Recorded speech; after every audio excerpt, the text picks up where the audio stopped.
And Juventus can celebrate a 9th consecutive title. A rocky season, a far from perfect season. But once again, Juventus have been the best. Juventus are the kings of Serie A. The Calcio Guys is a weekly podcast by Adreano Donardo, Gianni and myself, Nicholas Di Giovanni. We want to bring Calcio back to its roots in our communities and share stories from around the world about why we're passionate about the beautiful game. You can listen to us anywhere where you listen to your podcasts, including Spreaker, Google Podcasts, iTunes, Spotify, iHeart Radio, and Mixcloud. Give us your opinion on social media at The Calcio Guys on Twitter, Instagram, Facebook, and YouTube. The intro song is Fireworks by Jazar.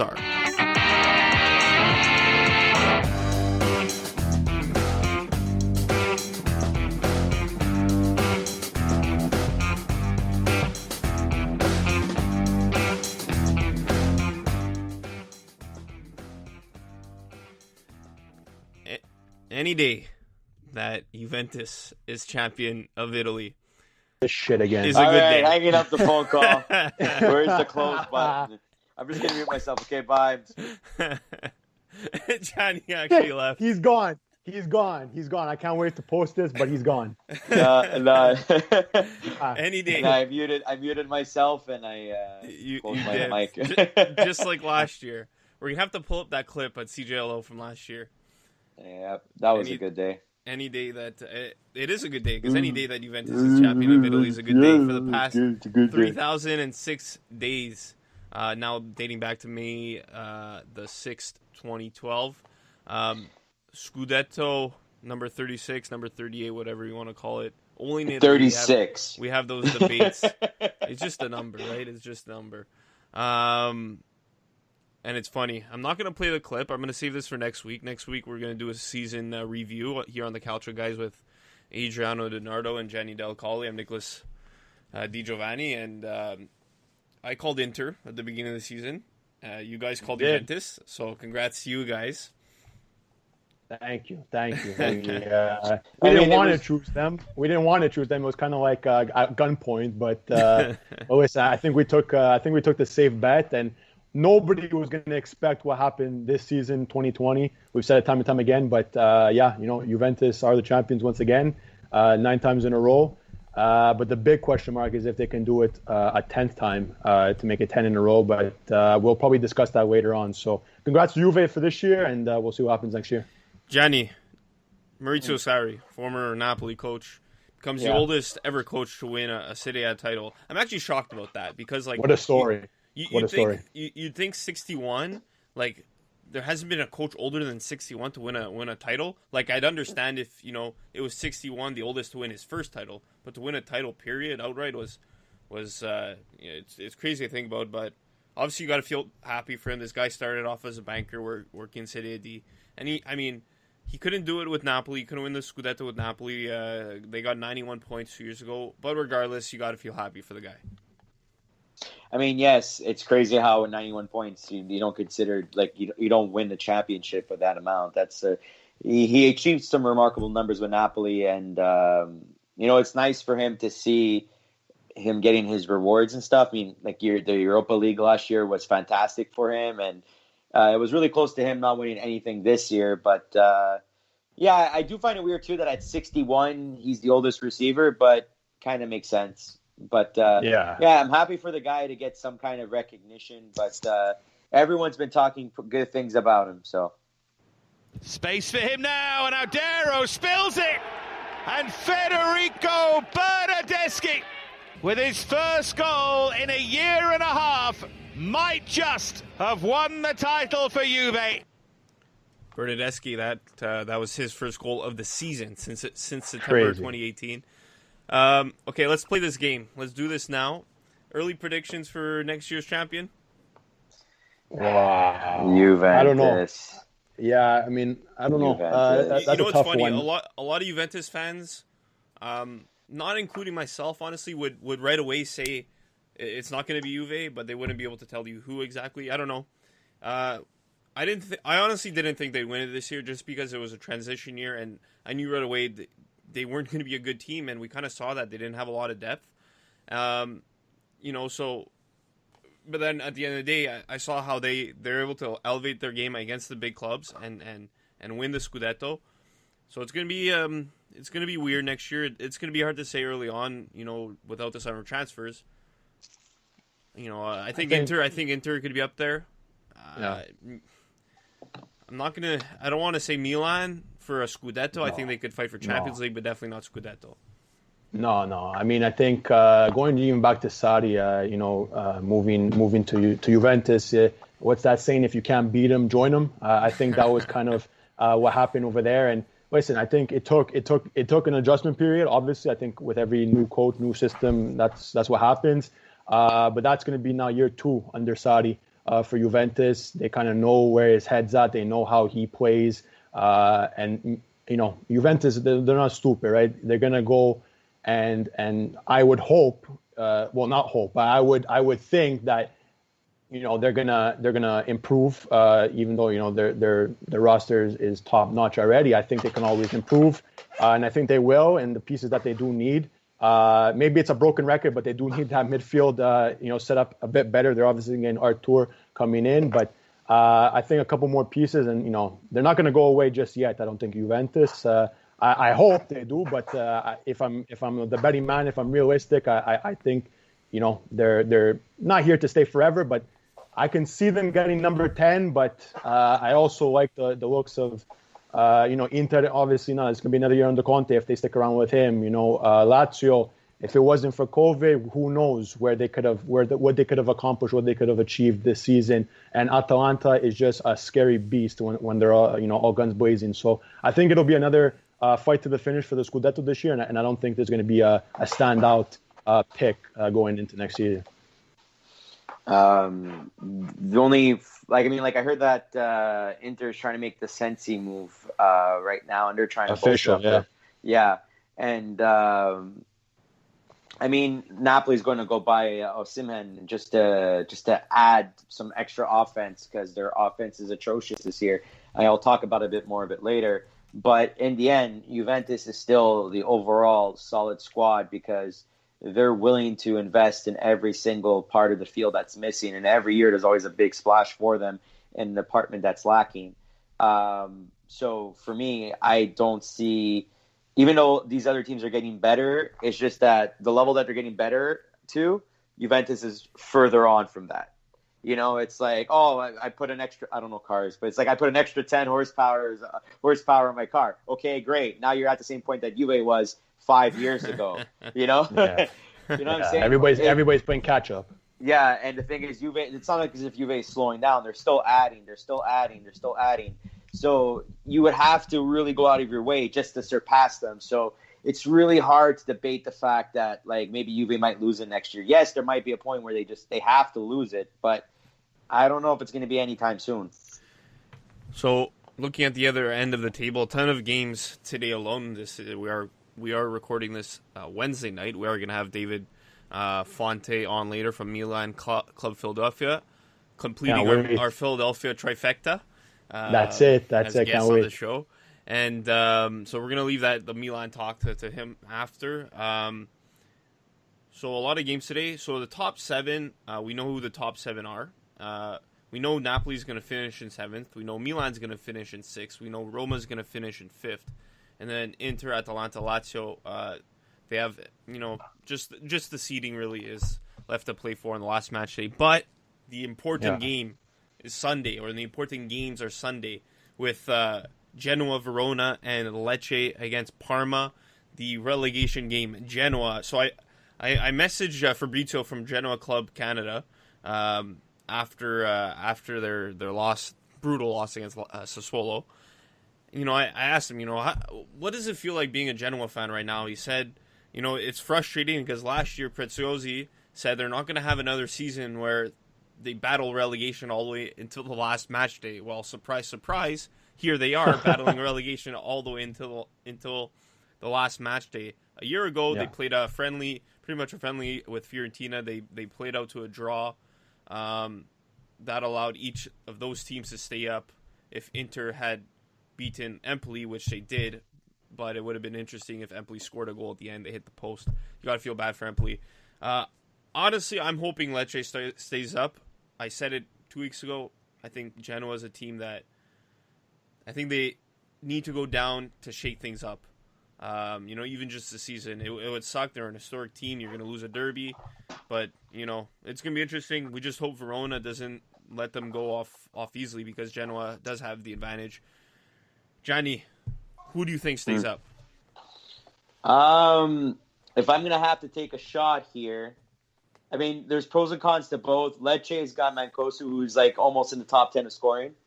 I don't know, man. I just have a feeling it's going to be Lecce that's going to end up going down, and I think Genoa's just going to stay up by the skin of their teeth. Yeah, I'm going to have to agree with that. I think I'm pretty sure I had said it before, but when Nick was saying, the whole historic thing with Genoa, that aura around the club, I think for me, I would pull a bit of heartstrings, and it would suck to see them go down. And I think Lecce, and it's no knock to Lecce. I mean, obviously, their first season back up in Serie A, it wasn't going to be easy. I think, as of late, Liverani, has proven, some worth with this club. And, I don't think it's a lost season. It's a big experience for Lecce. And I think if they do go down, who knows, maybe they can come back up quickly and prove their worth once again. But I still think, luck or a bit of luck might be still on Genoa's side, and they'll stay up once again. And but you know what? If it's not this season, maybe next season, who knows where Genoa is going to fall. But this wake-up call that we've been talking about here on the podcast, I think needs to happen for Genoa too. I would agree with that. And if it's not this season, maybe next, but it definitely has to happen soon. So heading into this last match day, there's really besides the final classification seeding of the top four, some mid-table teams. It's actually pretty tight in the mid-table between Fiorentina at 46, 10th place, and Cagliari at 45 and 13th place. I mean, that's just for pride. You may maybe make a bit of extra money. But, these teams that really have nothing left to play for, considering it's a short turnaround for next season, do you think they could start looking at these games as kind of like exhibition or preseason games for next year?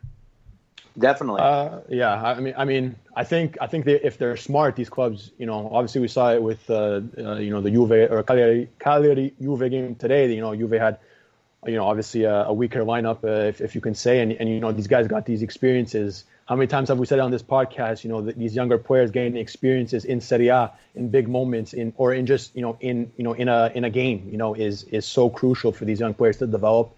And I don't know if you want to call it exhibition, if you want to put that tag onto it, because it still is a real match, and I still think teams should take stuff seriously, no matter if things are already set in stone. But I think you will see obviously more of a rotation, and I think they need to, because if this 5 substitution is gonna stay for next year, with the short turnaround going on to next season, I think you need some rest and you need some playing time for some other players. So a healthy balance, I think, is the way to go forward.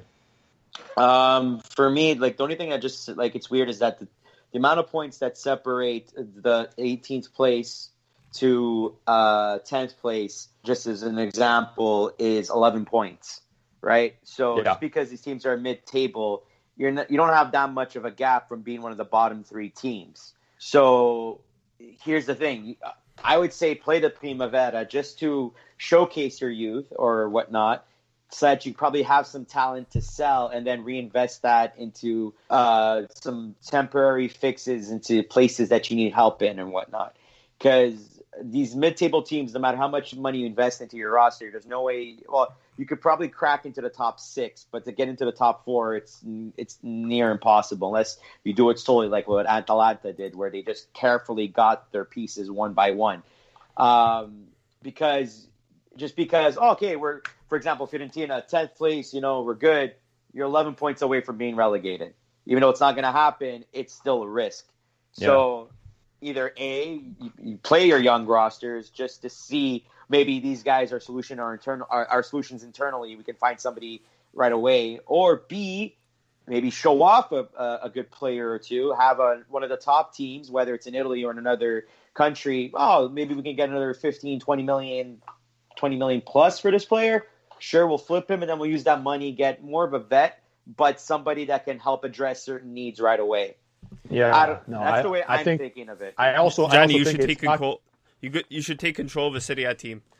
Yeah, or even a Serie B team and bring them up or something. Yeah. But I still think that still falls back onto what you were saying, Johnny. The level of comfort in that mid-table. These teams know they're not going to go down. That's the problem. That's the mentality that they have. They know, okay, I'm comfortable at 10th, 11th, 12th, 15th, whatever the position is, and they know they're not going to go down. They know they're not going to go to Europe. They know they're just going to stay in Serie A, and we have to fight another day. So. I still think that's kind of where that conversation, drives towards, and obviously the conversation with how many teams should be in the Serie A. But yeah, the level of comfort I think is a big factor in that conversation. So looking forward to next season, teams are releasing their new kits. We're gonna go on a fashion segment now. Beautiful. That's it. Roma had a lot of people talking. Gianni, are you a fan of the new kits? Mwah, it's beautiful. You like both of them? I mean, I love both of them. Don't get me wrong. I like the whole lightning bolt design too. It's very David Bowie-esque. When they announced it, that was one of their intentions, and I love the idea because I love David Bowie. But this new look, it's like a vintage 70s look with the red and orange, the home kit. And the away kit, the collar is spot on. Oh my God. Bro, I might have to buy a Roma kit next year.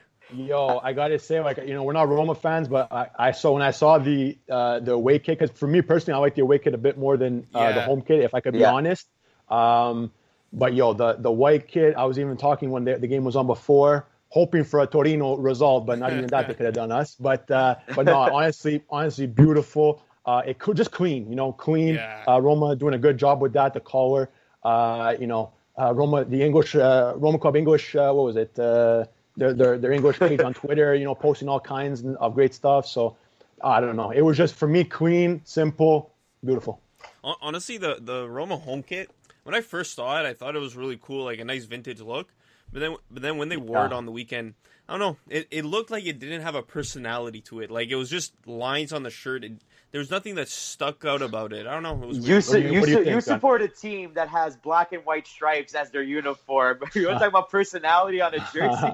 Well, that's the whole point of our shirts. And have you seen Juve's shirt this year? It's actually really nice. Okay, but now the one coming up? Yeah. I mean, I don't know. They did change it up this year. They did change it up a bit, but I get that. But normally, the standard Juventus shirt was black, white for years and years and years on end. Yeah. Napoli jerseys have always been trying different designs. I think one of my favorite, not Napoli, Roma jerseys. What am I saying? Well, Napoli too is a different subject. Between your two teams. Sorry, that's the problem. Napoli jerseys too. Let's just not. We'll go. That's another topic for another day in terms of their jerseys. But Roma jerseys, they have many different designs. Like one of my favorite was the Mazda one from 2003. When they had it was with the Mazda sponsorship, it was from Diadora, and they had the nice orange trim on the sleeve and whatnot, and it was different lines. But they always like to try out different things, and that's what I love about Roma jerseys. They just for me, there's always each one can kind of define a season, and I think for this one, I think they're trying to try to make a callback to some of the more older fans, so to speak. And I think they're trying to buy into the retro crowd, and you know what? It's not bad. Like I said, it's a very 70s-esque look, the home jersey with the color scheme of it. Yeah. And that goes beyond saying for the away kit. The away kit is obviously when you have a collar on a soccer jersey, you're already calling towards the retro jersey. So, but you have to make sure the collar is done right, and I do think they did do it. They did do it right, because you see sometimes these collars on some of these jerseys, they just flimsy, or it's just it doesn't look good. But I gotta say, from an outsider's perspective, the Milan fan I am, very, very nice. Also, Lazio took out their kits, showed off their kits today, and I gotta say, another clean jersey. I liked it. Just simple, but it looked good. Again, I think a bit of a color. They had a little touches in the color as well with the white, whatever. It just looked good for me too. I gotta say, I was a fan. I think I'm not too sure about is this lettering and number business in the back. I don't know how I feel about it yet, but I'm kind of mixed emotions on it, to be honest with you, but I gotta see it on the Milan kit in action to see what that is all about. You like the Milan kit? Yeah, man. I think I've heard it looks better in person than on the pictures that you see. Presidente Marcello back here, Milan Club Montreal, has been hounding us to say that, but I do like it. I do. I'm a bit of a better. I like the thinner stripes more than the thicker stripes. If I got to be honest with you, in Milan kits, but you know what? I think they did put a different touch on this. Obviously inspired by the Galleria in Milano, so. I gotta see it in person. I can't wait to buy it because I know I will, and I do like that they're kind of going outside the box and making something unique for fans to enjoy. So if Kaká can get back onto the field, because I saw him rocking it, I think we would be all set. But yeah, no, I don't know about Montolivo. We can leave him out and maybe even Nocerino. I don't know, but. He was not bad in 2012, Montolivo. Yeah, just to poke fun. But no, clean jerseys all around so far. I can't wait to see the rest of the city launch their kits. I love that about soccer. Every year it's new jerseys. Oh, it's like an obsession. and we get sucked in. And we got sucked in. Oh, I have no problem saying, I'm guilty of that stuff. Bro, I don't fucking care, man. It's beautiful. Okay, so let's do cards and MVPs before we have David on. I'll start with the MVP just because we haven't talked about him. I don't know if you guys wanted to take him. Ciro Immobile. 3 goals on the weekend against Verona. 1 more today against Brescia. But today was weird.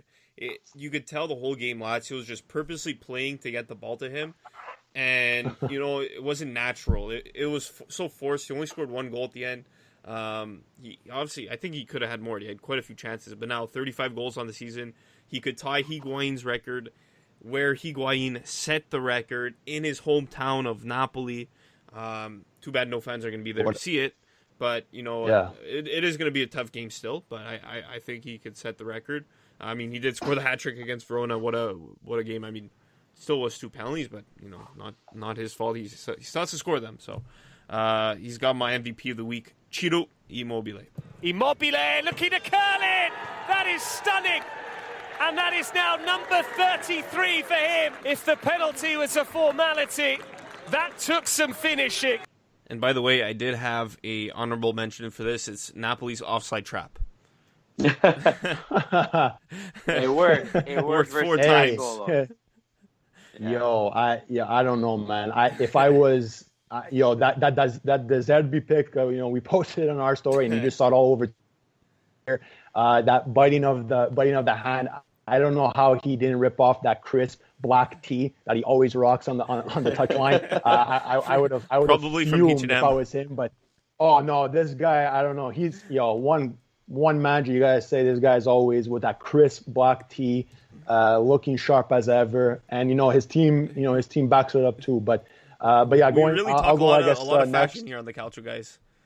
Yeah, I don't know. I guess this week's the fashion segments on the show. But for me, MVP, I saw who Gianni took, so I'm not going to go that direction. I'm going to go for his boy, though.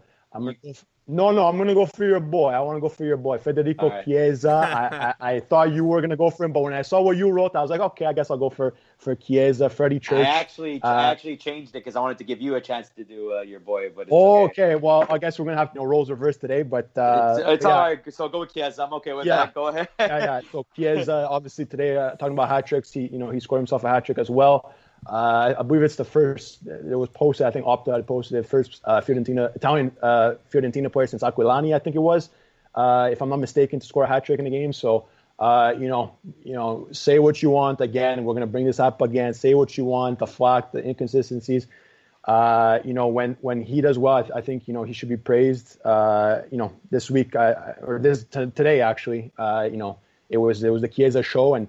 3 goals in the game is nothing to snuff. So for me this week, Federico Chiesa gets my MVP nod. Gianni? Well, yeah, because I'm gonna go with Zlatan Ibrahimovic. The man, ever since he came on to Milan, he's, like we said it many times before, and we'll say it again, phenomenal player, and I think that he's a very key player for the team going forward. He had, what was it, 2 goals, 2 assists, or an assist today? 2 goals, 1 assist, yeah. 2 goals, 1 assist today, and which is very big for Milan because they're still keeping on trying to fight for the top 6, even trying to go maybe if they could have squeezed the 5th place spot. It's no longer possible, but it's not a big deal for them. The fact that they're still in the top 6 is what they wanted, especially with the way the season started for them. And I mean, like, if I just take a look at the top scorers, if I just give me 5 seconds, because my computer's being a little bit slow. The guy in, where are you? Where are you? The fact that, hold on, it was like 15 games. He's got like, what, 11 goals now? No, 9. No, he's got 9 goals. Yeah, 9 goals. He had 9 goals. In 17 games. Even if we were to just, let's say, you played the entire season, you would have 18 goals, and that would put him promptly up into the top 10 of the league, tied for 5th with Luis Muriel. Not as good as Chicho Caputo, though. No, but I mean, considering his age and considering for what he's working with, it's pretty good. Yeah, no, it is. And I think I want to just try, honorable mentions. Berardi, another name I wanted to talk about. We talked about Sassuolo just now, and you brought up, for me, you brought up Caputo, you brought it, Berardi is another name. I think he's been having a great season. Di Carmine for Hellas, another game, 2 goals for him. We don't speak about these players enough. Raspadori also for Sassuolo got on the score sheet if I'm not mistaken. A lot of different goal scorers. I think, what was it, Lukaku too? No, not today, not this week. It was on the weekend against on the weekend. Exactly, he had 2 goals. So a lot of these players, putting in big performances to round off this season, and just want to give them honorable mentions. So let's do our cards now. So again, I'll start it off. So Lautaro Martinez, he did score a nice goal on the weekend, yesterday against Atalanta. He's going to go for goal himself. Sweet hit from Lautaro Martinez, and that is now the best goal-scoring season of his career. So he scored a great goal, and I don't know if you saw his celebration, but his celebration was this, like the hand signal, yapping, keep talking. Yeah. This guy shouldn't be doing that. This He guy did that in the Napoli game too. He's proven to be one of the most overrated players in the Serie A, in my opinion. 110 million. 110 million. You guys know how many goals he has? He has 10? No, I think I'm talking stupid. How much does he have? 10? 14. 11. He has 14. 14. Okay. 14, tied with Marco Mancosu, who played in the Serie B last year. 7 less than our friend Chicho Caputo, who played in the Serie B 2 years ago. 110 million for this guy is absolutely no. No. He shouldn't be doing that.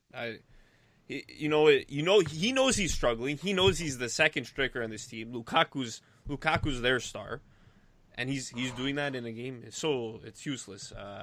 Yellow card for me. This is definitely going to be another yellow. You guys? Well, my yellow card, when you bring up some stats, is a wonderful stat brought up by Everything Napoli on Twitter. My yellow card is to Napoli's offense for the entire season. Prior to today's games, because there's other teams involved with the stats, Napoli has had 630 shots on goal, which is most in the league, but only with 58 goals, which is a 9.2% conversion rate. Only Udinese and Spal have a worse conversion rate than Napoli in Serie A. Just to give you guys a perspective, Juventus has 560 shots, but 75 goals, which is 13.4%. And Atalanta, 581 shots with 98 goals with 16.9% conversion. And if you're one of the top teams, you can't have less than 10% like that, or else you're not going to be going anywhere. So Napoli's offense got a yellow card. And one of the best things about this tweet is that somebody underneath that stat tagged Edison Cavani's Twitter account as a reply. It's a late challenge, surely maybe the first yellow of the match. So, Adri, you're the last card. Yeah, so for me, I guess, I don't know. My heart wants to say red, but I guess I'll just give it a yellow. Just for me, the game, finished not too long ago, I guess, between Torino and Roma. Gigi, or however you want to pronounce his name, that stupid foul in the box to take Dzeko down to draw the penalty. What a reckless, not reckless, just bonehead donkey play, however you want to call it.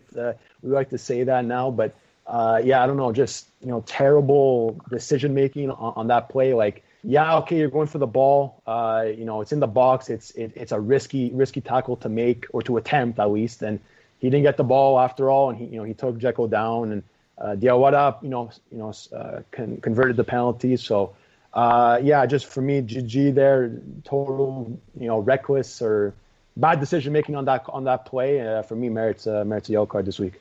And he now sees a flash of yellow before his eyes. So team week, no red cards. Nothing too crazy. So coming up, we'll have David Fante from Milan Club Philadelphia. That's Caputo, and Juricic could be in here. The flag goes up. Hamid Traore could be in here. And there's a chance for Juricic. Sassuolo a level. The goal doesn't stand for Sassuolo. Traore slightly offside. Space for Traore, and Caputo could be in for the equaliser. Never in doubt, was it? Ciccio Caputo just can't stop scoring. Unbelievable. 3 times tonight, Sassuolo have had a goal ruled out for offside. Now Caputo and Berardi. This time they are level. VAR. I don't believe this. This is almost becoming farcical. Ciccio Caputo, the man, the wrong side of the last defender.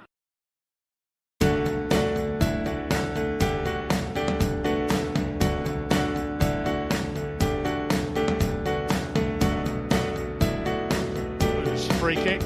He has gone for goal! Oh yes, what a terrific strike that is!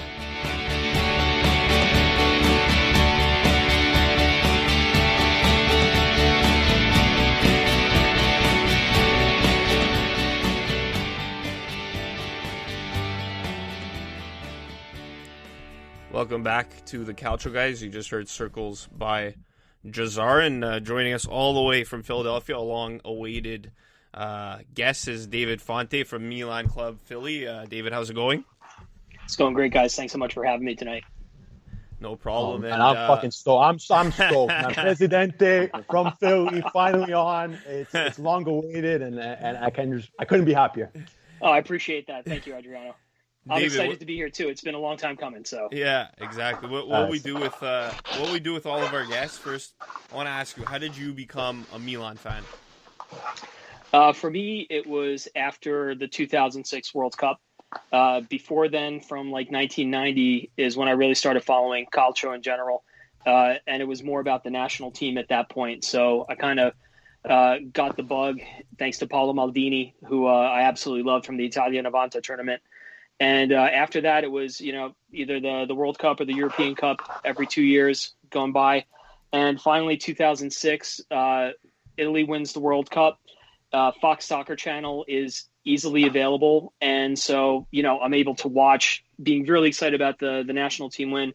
I'm getting to watch club teams every week. So I figured, okay, who are my favorite players from the national team? And it was easily Gattuso and Nesta and Inzaghi and Pirlo and all of that. And so it was kind of an easy choice for me to follow Milan from that point on. And it's no turning back since then.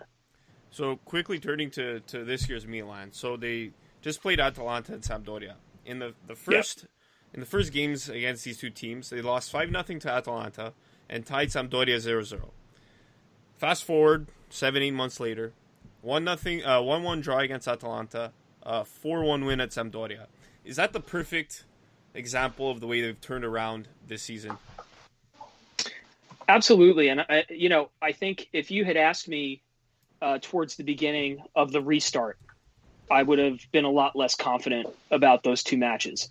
But I think they played a couple matches in, and they were on a hot streak, and then it got to be 4, 5, 6 matches where they're not dropping any. Well, they're not losing.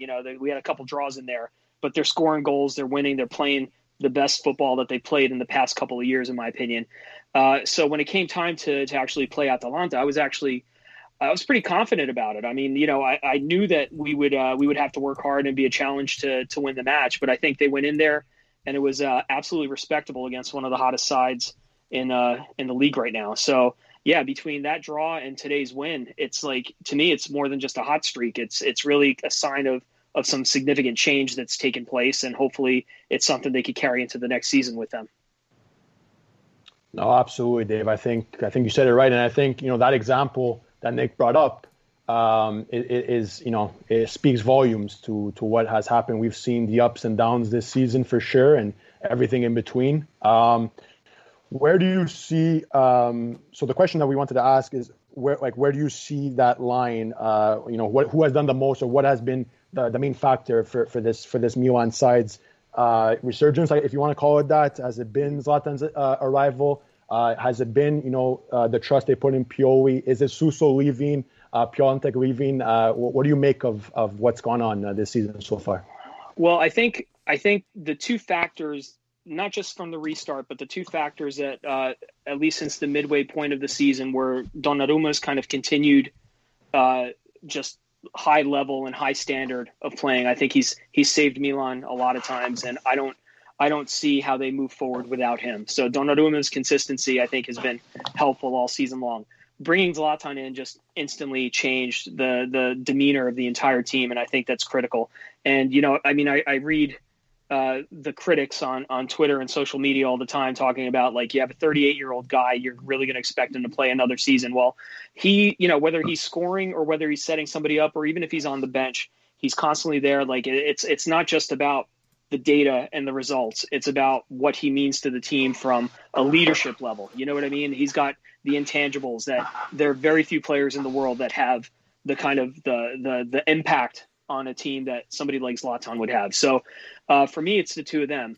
I would say since the restart, though, I think Kessie is phenomenal, and Hakan has been amazing. So I think the two of those guys, along with a couple of the others, but those two especially, I think, need to be pointed out as kind of a real sign of the turnaround.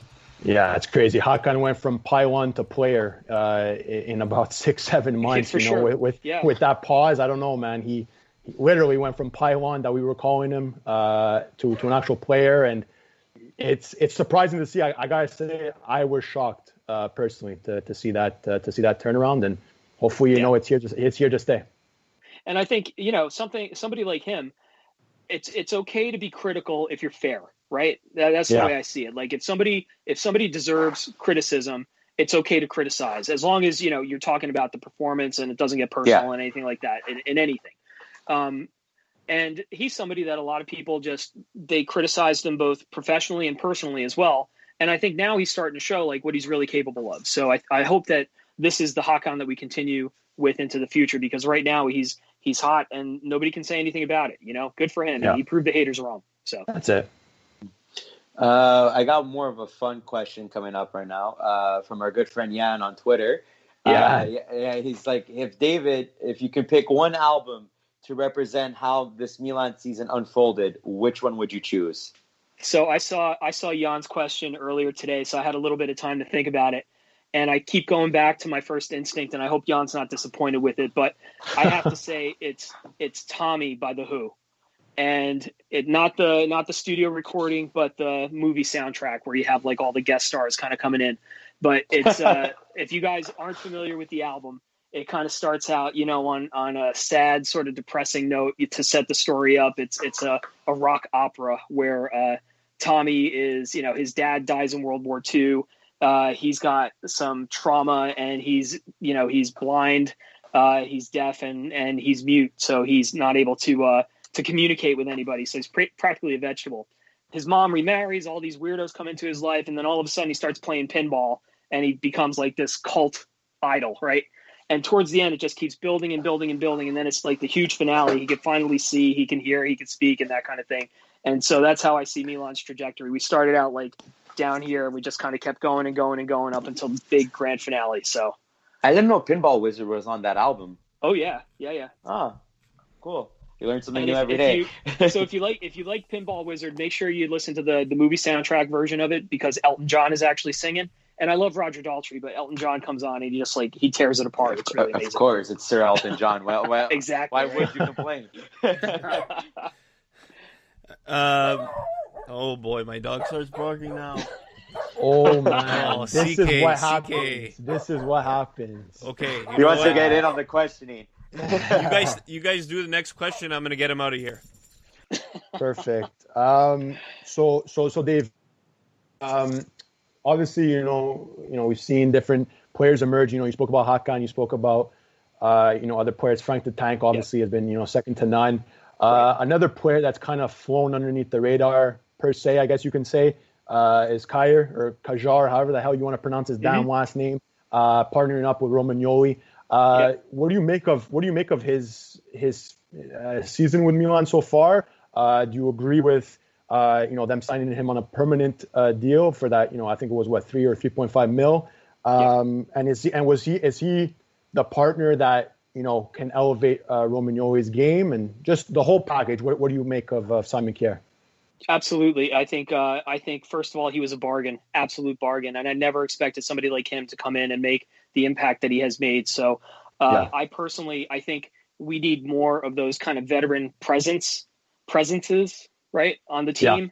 Romagnoli's good, but I think he still has a lot to learn from Kjaer, particularly, he's got the burden of being a defender, but he also has the burden of being the captain on there. And I think he's still growing into that role. I don't think he's 100% there yet, but hopefully Kjaer can take some of the pressure off of him. And I think they've made a great partnership so far. And not just for Romagnoli, I think for the entire team as well. So like Zlatan, having a more experienced player to kind of guide these guys, like to help them. I mean, you have your pressure on the pitch, and then you have your pressure off the pitch as well, and like in everyday life. And I think an example of that is like somebody like Leao commenting about Pioli's remarks on social media. I think if there were more veteran players like there used to be in the days of Costa Curta and Gattuso and everything like that, stuff like that would never have happened. It would have been like, snubbed out early on, because you have veterans who are really guiding these guys and setting them up to be the next generation of leaders. So I think Kjaer was an absolute godsend, and at 3 or 3.5 million to get him on the team, you couldn't have asked for anything more. It was fantastic. So my dog is out of here, so I'm ready to ask the question. So it's from your friends at Milan Club Boston. Beautiful. Nick, they asked, what's the one thing that surprised you the most being one of the weirdest seasons ever? Something that surprised me the most being one of the weirdest seasons ever. I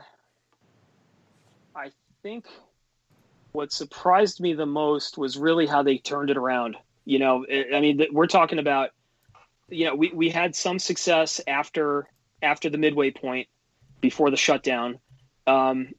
But I never expected them to come out of the gate the way they did. So for me, that was the biggest surprise, that they were actually able to gel as a team, that they actually had some chemistry, that they were able to put together a string of really positive results. And if you had told me back in January that we'd end up with, playing the last 10 matches of the season the way we have, I never would have believed it. So that's what surprised me the most. Yeah, I would agree. I mean, I've said it on our podcast, before the beginning of this month, and the guys can probably vouch. If Milan can get out of July alive, that's what I said. It would be a miracle to see that they played the Romas, the Lazios, the Juves, the Atalantas. These are all the Napolis. These are all teams in and around, their position in the table or higher. So. You know what? They did get out of that. They did get out of July, alive and well, I would say. And I would totally agree with you, Dave. It's a total shock. And going also back to the Hakan thing, I think that was, for me personally, was another shock to see. Again, I'll say it again. Paiwan, the player, he really did a 180. I guess him and Zlatan rolling back to years to Nocerino and Zlatan. I don't know if people like to pinpoint that, but yeah, I would totally agree with you. Yeah, and shout out to Nick and the boys in Boston there. They're That's a great it. club, and I'm so happy that we finally have some friends up in Boston now. It's a long time coming, and I'm really glad that he picked up the mantle and started a club up there. So I know, beautiful, young, up and coming, and can't wait to see what they got for the future. Yep. So we got another question from Massimo Schipani. I believe he's part of Milan Club Montreal. Yes, sir. Who's the most disappointing player since the restart, and who surprised you the most? I think for me, the most disappointing has been, I think, Paquetá. I still have hopes that Paquetá could turn into, what I think he's capable of. I don't think he's gotten so much opportunity, but I also think there's probably a reason for it. I think Pioli has to pick the players that he thinks are going to make the most impact out on the pitch. And for as much as Paquetá was hyped, or for as much as in certain spots during the season he can show what he's made of, I think there's a lot of growing that he has to do. And I wish him the best, but I was a little bit disappointed with him and his lack of a presence on the team this season. Next question that we got coming up from Milan Obsession. What do you think of the latest news on the stadium project? They are expected to choose one of the plans soon, and which one do you prefer, Populous or the Manic/Sportium one? So shout out to Elaine and Milan Obsession there with their blog and podcast. So I don't know if you guys know this or not, but I'm an architect, and I actually at one point in my career I actually did a little bit of stadium work. So this is something that I'm really interested in, and we actually I did a podcast through the Milan Club Montreal with Daniel Karamanias from Milan Club Sydney, who's an architect as well, great guy, and forget it was up it was late at night for me, early in the morning for him, but that's if you have time, check that out. So a little plug there. But for me, so I split up the stadium and I split up from the project, like the surrounding area, right? The other development, let's call it. For the stadium itself, I like the populist design. That's the cathedral versus the other design, which is the rings. There's something I really love about just the square shape. I think it's very different. I think it's very Italian. I think it's very distinct and very unique to Milan itself, to Milano. And so that for me, I really hope is the one that they go with. If they select the other one, I think they're both great designs, but my preference is the cathedral.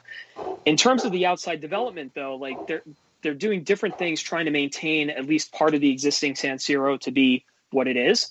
And from the renderings that we saw, I think I prefer the development that the other scheme, the ring scheme, is doing. So I would take the Populous Stadium and I would put it with the landscape and development design of the other project. And I say that because it's more about green space. It's more about landscape activities. I think if you're going to not use the San Siro as a stadium and convert it to be something else, I don't really buy what they were trying to do in the populist scheme. You know what I mean? I think it's trying to satisfy a segment of the population where, it's really, somebody's got to make a really hard decision that's not going to be a popular decision, and I think they're kind of towing the line, and hopefully my guess is that they want a new stadium to be something that's world class and people kind of forget about the other one. Because the thing is, you build the new one first before you tear the existing one down. So there's going to be a time that they're both coexisting together on the same site. Makes it quicker, makes it a little less expensive, I think, to do it that way. But it's they don't have to play somewhere else or shut down the stadium in its entirety for construction. So. Yeah, I don't know. It seems like it's one of these things with the stadium. Oh, there's rumors. Oh, there's this, and I mean, Dave, you probably know way better than us that what's actually goes behind the scenes of all this stuff. And I don't know. Whatever decision they do, I hope they do make the right one. They would, it sucked to. I mean, I don't know. For me, San Siro, me and Nicholas got the chance to go in December before this whole pandemic. Dream come true. And it would just be a shame to, lose that, Scala del Calcio, as they say. But I don't know. It just seems like it's always in the news, and we're not too sure what's going to go on. I love the building. I think it's iconic. You know what I mean? But it does not match the modern stadium type that a lot of other teams that are very successful and making a hell of a lot more money than Milan are.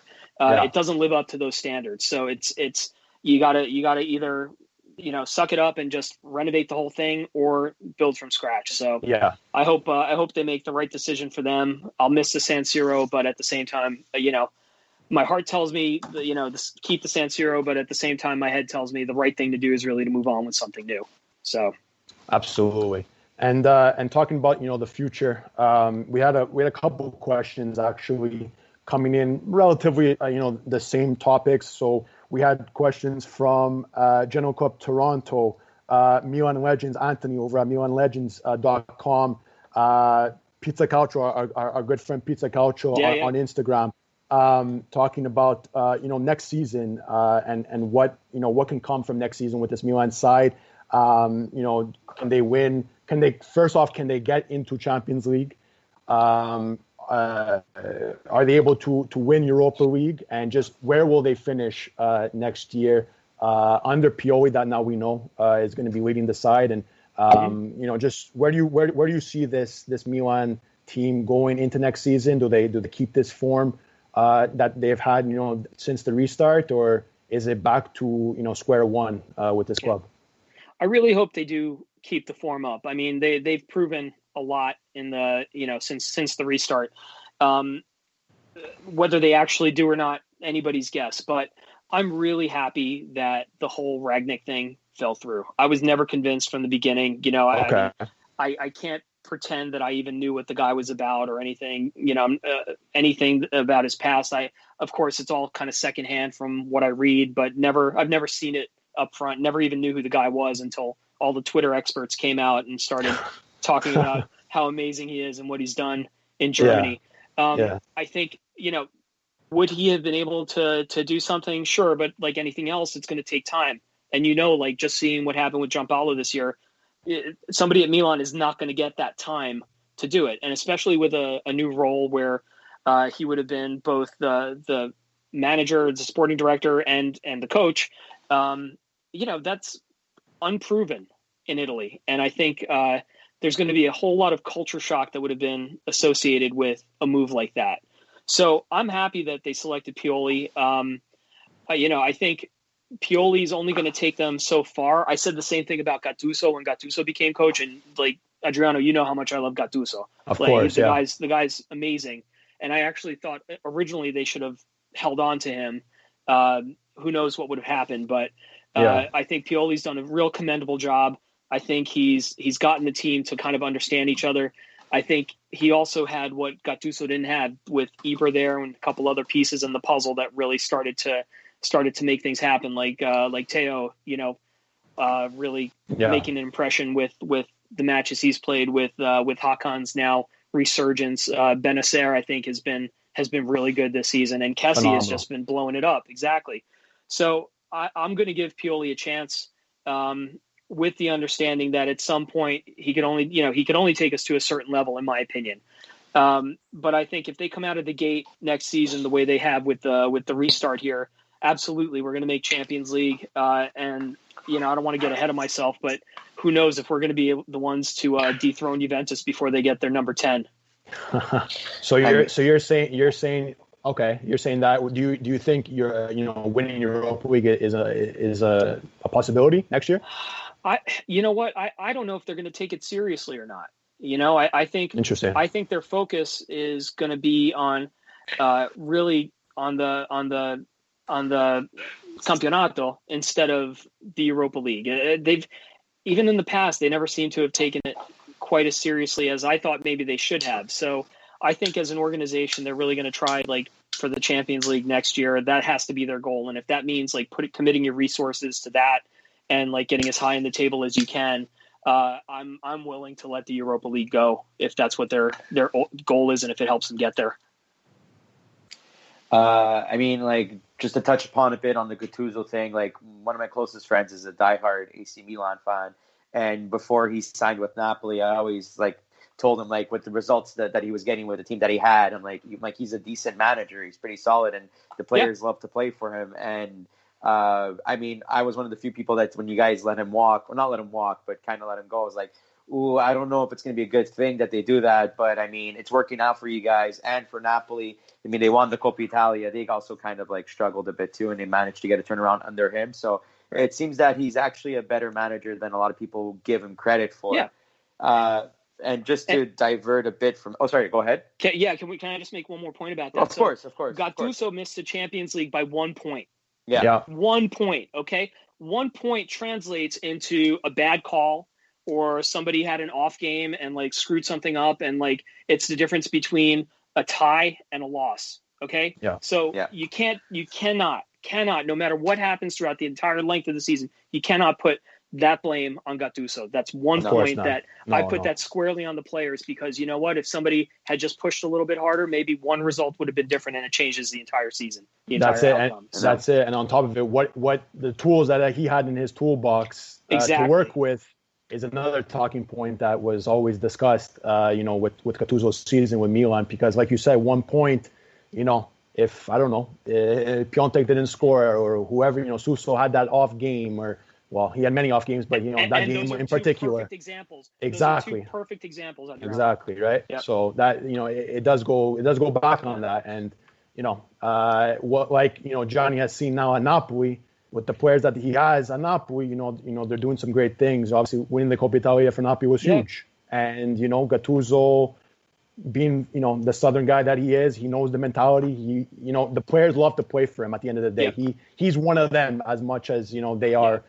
Like one of like him. So Gattuso's one of those guys that wedging off and on the pitch, and the manager role. I'm so happy to see them doing well, especially at Napoli.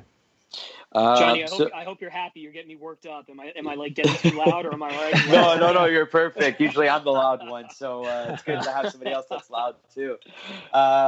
Because just to touch upon what you guys were talking about before about maybe even making Europa League push or trying to win the Campionato, but like if you were to do that, obviously Milan needs to probably bolster their roster. And a question from Wash Lifestyle, what they're asking is, who are your top 5 realistic targets to help Milan make this kind of push? If you have any in your mind that you could probably think of. So 5's a lot, in my opinion. But Wash Lifestyle is one of our guys from Philadelphia here, and he actually represented us in the FIFA tournament that we had a couple months back during the lockdown there. Who won that tournament, by the way? Because I remember Jan was telling me about it, and I didn't have it. I was following just for a bit at the beginning, and I just lost track of it.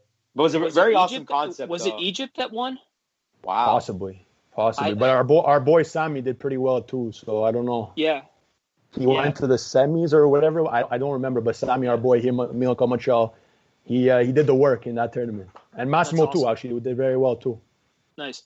So I already responded to Dom, and I said there's no way I can name 5 because I'm not the guy to do that. I see so many names, and honestly, I don't know one from the other. I just, I support my team, and I love it for that. So I don't have the time to get mixed up in transfer stuff and everything. But here's what we need to do. I'll name 3 names, and 2 of them are already with the team. You got to renew Donnarumma. You got to renew Ibra. And I think somebody that could help us out is Tonali. And I like Tonali because I think that from what I've seen in his play, he is somebody that can make an impact on a match. Even if the people around him are maybe not firing on all cylinders, he has a way of just kind of making something happen. And I think that our midfield would definitely benefit from him. Like, we've already got something good starting up with Kessie and with Benacer. But I think Tonali could be somebody that comes in and actually plays a role and grows into the team as well. So I think every team in the city has seeing the same thing about Tonali, that's for sure. Everybody wants him. Everybody wants to keep especially him. Your neighbors, as much as they can. Especially the other club in Milan. They should focus on Messi and leave Tonali to us. Go for it. There you go, Dave. Javier is making that push. One last question for you, David. Sure. This is actually a question we got last week on our social media. Moving away from Milan, so it was Tony Fabri. He asked if you could choose a club in Italy solely based on a city. So I don't know if this means being a fan of that club, playing for the club, like being an owner of the club. For the purpose of our question, let's say being an owner of the club. Solely based on the city in Italy, which team would you choose? Solely based on the city, I would choose Venezia. Yeah. I don't care what division they're in. Venezia is just like a magical place. Yeah. It's phenomenal. And if you haven't been there, I hope you do have the chance to get there and see it someday. And it's like no other place in the world, and it's incredible. The last time we were there, I had hoped to get out to see a match. You actually have to take a Vaporetto to get out to the island that the stadium is on. Inzaghi was the coach at the time. Crazy. Unfortunately, the timing didn't work out properly, but the owner, I think it's still the same owner, is American too. And so they have a pretty strong social media presence, and they seem to be doing pretty well. So based on city alone, it's got to be Venezia for me. I went to Venezia when I was in high school for a Euro trip. I think I stopped for gelato 4 times in that city. It was so good. Yeah. Gianni and Adreano, which club would you choose? Adrian, you want to go first? Okay, I'll go first. Go for it. He's like, you want to go? Nah, you know what? I'll just take it. I'll go. I'll just take no it. problem, Because you said nah. I'll go. I want to hear what you want to have to say. I would go with Napoli. I mean, like 3/4 of my family is Napolitan, and it's basically my heritage, and it's the city's beautiful, and it's right by the water and everything, and there's just so many great sights. Great weather and everything too. The people have their ups and downs, but the city has so much character, and it's one of the. I think it's probably the city with the most character in the South. You could argue that it's probably the representative for Southern Italy in terms of soccer and whatnot. So for me, like I would be beyond happy if I would be playing for Napoli at some point, or if I would just for that city alone. Adri? So the new De Laurentiis we got on the show today, but that's it. So no, but honestly, Napoli, it was a good shout. It was a question. It was one of the answers that kind of was in my head too. Napoli has that kind of that swagger to them, and the Napolitani people, just fantastic people. I have an uncle who's Napolitan, so shout out to him, Tio Franco. But for me, like I said earlier, we've said it so many times on our podcast. Me and Nicholas were so grateful to be able to go to Italy before this whole lockdown, before the whole pandemic, and we got to go to some beautiful cities, some beautiful iconic cities. So for me, I would probably choose Firenze. I would definitely choose Florence. Just a beautiful city through and through. I think unfortunately, we didn't get to go see a Fiorentina match. That would have been a nice atmosphere to go to. But maybe next time on Calcio trip number 2. But for me, Firenze, Florence, just the city's beautiful. There's just so much that city offers that you can't even begin to start this to say what this city offers. It's just amazing. It's beautiful. We had a great time. We were there, a couple of days, so we got to experience it a bit more than some other cities. And the Fiorentina fans are just amazing too. I don't know. For me, Firenze, maybe Rome too was another, because I did obviously like Rome as well. Napoli was, like I said, another shout for me. But I'm glad Nick brought up this question by Tony Fabri. We didn't get time to speak about last week. We'll speak about it now, but for me, I would definitely choose Firenze. And my first Serie A match was Fiorentina versus Juventus in Florence, because I was studying abroad in 1997, and I've never experienced anything like it before. Riot police were out in the city the entire day. They actually had police that were escorting the Juve fans from it wasn't even Santa Maria Novella, the main train station there was Campo di Marte, I think, which is the one that's closer to the stadium itself. So these guys were the fans were all being escorted in almost like prisoners of war. Like the stuff that you see on TV nowadays pales in comparison to what Italy were doing, the cops were doing there for the Juventus supporters. And That's they crazy. were all in the one corner, the little corner of the stadium that with the 25-foot high fences and barbed wire and everything that they have there. The second Juve took the pitch to in their suits to check it out and everything, the whole stadium full of Fiorentina supporters just starts going absolutely nuts, booing, whistling, screaming, yelling. All these refined people, Florentines were cursing and just screaming and spitting and everything. This one guy in the Juventus in the Juventus corner runs down from the top and starts shooting flares at the people in the stands, and I'm like, what the hell did I get myself into here? But, holy shit! Fortunately, so I saw Del Piero like right in front of me there. We were right by the glass down towards the pitch. It was the first time I had tear gas. First and only time I've ever had tear gas in my face, because that's how they were getting everybody to calm down, which works. And it was something. Yeah, it was something. That's why I'm a Milan supporter. So. But yeah, for me, for the club, I would take you. I'm going to say the name. You probably never heard of it. Renato Curi Angolana. It's actually a club from my dad's family's hometown, from Città Sant'Angelo in Abruzzo. If I could be the owner of them and promote them all the way back up to Serie A, they've never been to Serie A. They've never been past Serie D. Hey, I would love that. So we're Paesani then. What? We're Paesani. My family's Abruzzese as well. Oh, yeah? From what part? Yep. Provincia di Chieti. Oh, okay. Yeah, I'll tell you offline. Yeah. Stuff. That's not cool. Yeah. But yeah, it would definitely be cool. Sorry, Adriano. Go. No. Go. Oh, I had nothing to say. No. I think, if what a dream it would be to take, your heritage to glory, pretty much. Bringing your hometown team, your hometown Paese all the way up to Serie A. I think that would be a dream for so many Italians, to see their club at the top. But Dave, before we let you go, just wanted to throw in just a quick other question before we really let you go. Azzurri, I like to ask this question just to see how people are still feeling about them. Obviously, Euro is not happening, but it is coming next year. What are your thoughts about the Azzurri coming for Euro 2021 and the future? They've broken my heart so many times in the past since the World Cup win. But I think this is the first time that I actually feel myself getting back into it. And I'm not there just yet. Because I needed a little more regularity.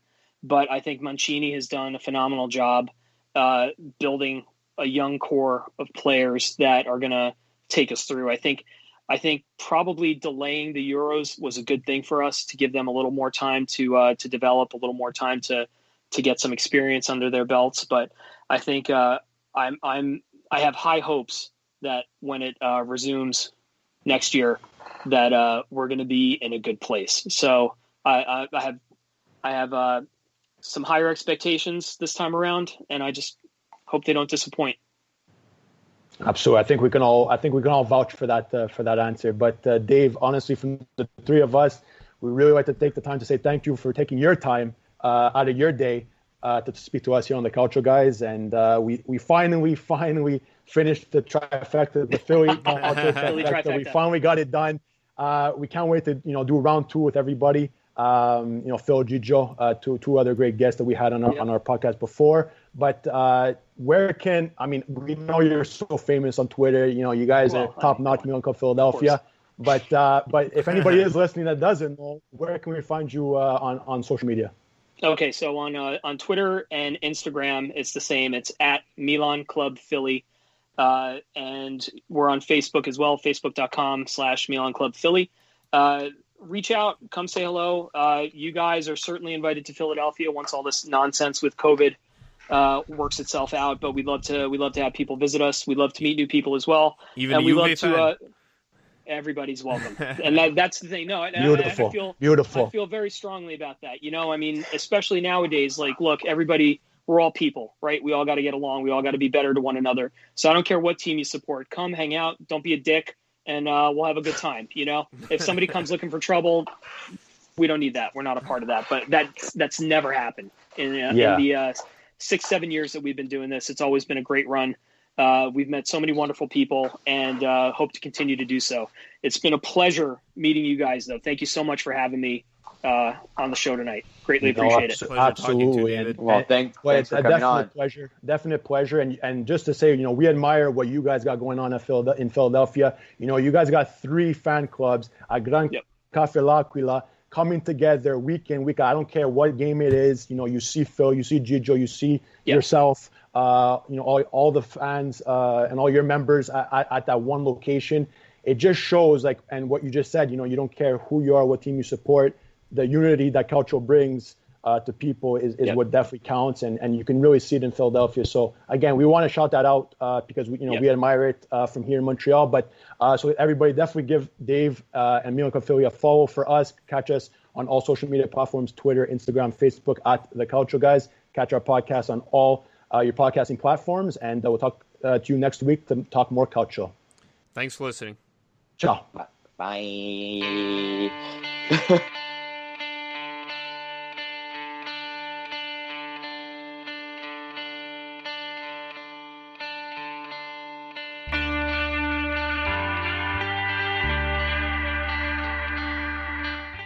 The Calcio Guys is a weekly podcast by Adreano, Gianni, and myself, Nicholas DiGiovanni. We want to bring Calcio back to its roots in our communities and share stories from around the world about why we're passionate about the beautiful game. You can listen to us anywhere where you listen to your podcasts, including Spreaker, Google Podcasts, iTunes, Spotify, iHeart Radio, and Mixcloud. Give us your opinion on social media at The Calcio Guys on Twitter, Instagram, Facebook, and YouTube. The outro song is The Last Ones by Jazar.